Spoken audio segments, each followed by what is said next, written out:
তাহলে বর্তমান ছেলে খুশি লাভ নাই না? না, ছেলে বুঝি লাভ আর কি হয়, যদি মারা যায় তো মাটি রেডি দিবে। হাট বাজারে খিচড়ি কিনি খাই, থাকি গ্রাম বেড়াই, ওখানে খাই। মানে বাড়িতে ভাত খান না? না, কতদিন থেকে? প্রায় 1-2 বছর থেকে ভাত খাই না। আমার স্ত্রী মারা যাওয়ার 1 বছর গত হয়েছে, কেউ আমাকে ভাত দেয় না। তখন আমি বাধ্য মতন কাম কাজ করিবার না পেয়ে এই সওয়াল করি বেড়াই। কতদিন থেকে? এই 1 বছর থেকে। আপনি যদি এই অবস্থা অসুস্থ হন কি হয়েছে? অসুস্থ হলে এক আল্লাহ ছাড়া আলু দেখাইয়া মতন লোক নাই। মনে করেন 7 দিন পরে থাকলেন, নাই। খাওয়া শেষ, এখন কি করবেন সেই মুহূর্তে? কোনো আমার উপায় নেই।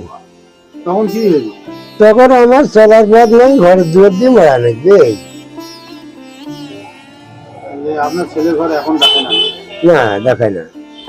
আপনাদের কি বা চাচা, আলো কথাটা কম শুনো। যখন ওর মাও মারা যায় অসুখে, চিকিৎসা করে কোনো দেখা দেখা যায়নি।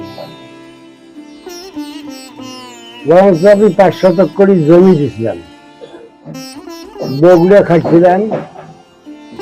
বগুড়া খাড়ি টাড়ি মানে 10-15 শতক জমি করছিলাম। করার পরে মেয়েরা বিয়া দিতে 5 শতক বিক্রি করছি, আর 10 শতক ছিল ওই ছেলে দুটার নামে করে দিচ্ছে। ওর মা ওর মায় করে দিচ্ছে? ওর মা কয়, ওর মা কোথাও যে বলে তোর নামে রাখুন,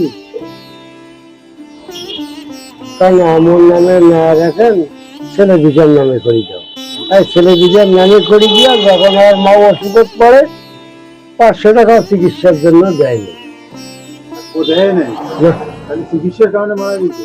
চিকিৎসার তো কারণে মারা গিয়েছে, কিন্তু চিকিৎসা ঠিক মতন হয় না। কিন্তু আপনার যে দাফন কাফন করবে সে কে করবে তখন? আমার কেউ তো নাই।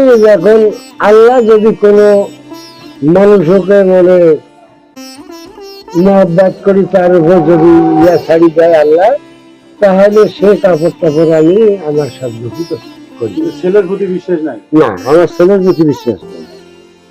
মানে ছেলের প্রতিও বিশ্বাস নাই যে মরার পরে ইয়া করবে কিনা? না, না। বাড়ি আমার থানা হাতিবান্ধা, গ্রাম গেন্দুপুরি।